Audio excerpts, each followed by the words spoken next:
మొత్తం 3 అన్నాను కదా, ఇట్లా పెట్టి మరీ ఏళ్ళు చూపించు. నేను యాద్ మరవా, అర్థమైందా? ఒకటేమో శిష్యునికి తగిన చెవి, రెండవది శిష్యునికి తగిన నీ నోరు జాగ్రత్త.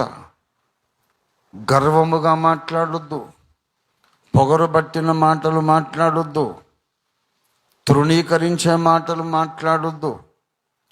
ఒక శిష్యుని వలె మాట్లాడాలి. నేర్చుకోండి, లేకపోతే వాగ్దానం పోగొట్టుకుంటారు. 3వ విషయం,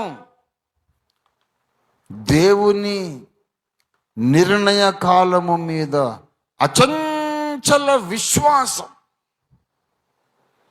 in God's own appointed time I shall be exalted, I shall be blessed. దేవుని నిర్ణయ కాలములో నేను తప్పనిసరిగా హెచ్చింపబడతాను. అందులో రవ్వంతైన అణుమాత్రమైన సందేహము లేదు అనే ఒక విశ్వాసం ఉండాలి. ఆ విశ్వాసం ముందు ఎవరిలో ఉంది? మన రక్షకుడైన యేసునాథునిలో ఉంది. అదే విశ్వాసం మనలో ఉండాలి. ఎప్పుడైతే నీవు దేవుని మాట వింటావో, శిష్యునికి తగిన చెవి నోరు కలిగి ఉంటావో, ఈ లోకము నిన్ను హింసిస్తుంది, నిందలు మోపుతుంది, అవమానిస్తుంది. Take it for granted. నిన్ను వెలివేస్తారు, అవమానిస్తారు. కానీ కొంతకాలమే. అన్యాయంగా అవమానించబడ్డ వాళ్లను నేను తప్పకుండా సింహాసనం ఎక్కిస్తా, లేకపోతే అసలు నేను దేవుణ్ణే కాదు అని నీ పక్షంగా రోషము కలిగి ప్రతిజ్ఞ చేసిన వాడు సృష్టికర్త అయిన దేవుడు. దేవునికి స్తోత్రం కలుగును గాక. యోసేపుని సింహాసనం ఎక్కించాడు, దావీదును సింహాసనం ఎక్కించాడు.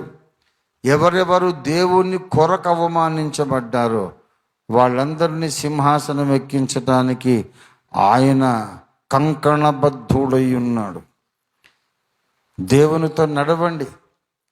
దేవుని ముందు సరైన చెవి, వినే బుద్ధి, సరైన సంభాషణ విధానం కలిగి ఉండండి. హృదయంలో వినయం కలిగి ఉండండి.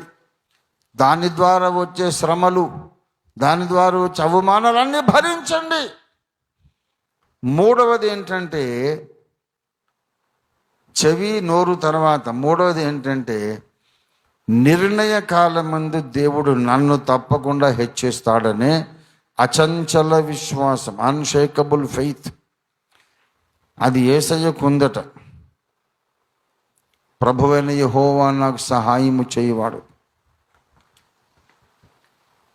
ఆ విశ్వాసము ఆయనకు ఇప్పుడు ఎన్నేండ్ల బట్టి ఉంది చెప్పండి? 2026 ఏండ్లు. 2026 ఏండ్లు. 2026 ఏండ్ల కిందట ఆయన ముఖాన ఉమ్మేశారు, గడ్డ వెంట్రుకలు పెరికేశారు, కొరడాలతో వీపు మీద కొట్టారు. 1 సంవత్సరం అయింది, 2 ఏళ్ళు, 10 ఏళ్ళు, 50 ఏళ్ళు, 100 ఏళ్ళు, 1000 ఏళ్ళు, 2000 ఏళ్ళు. ఏం జరగలా.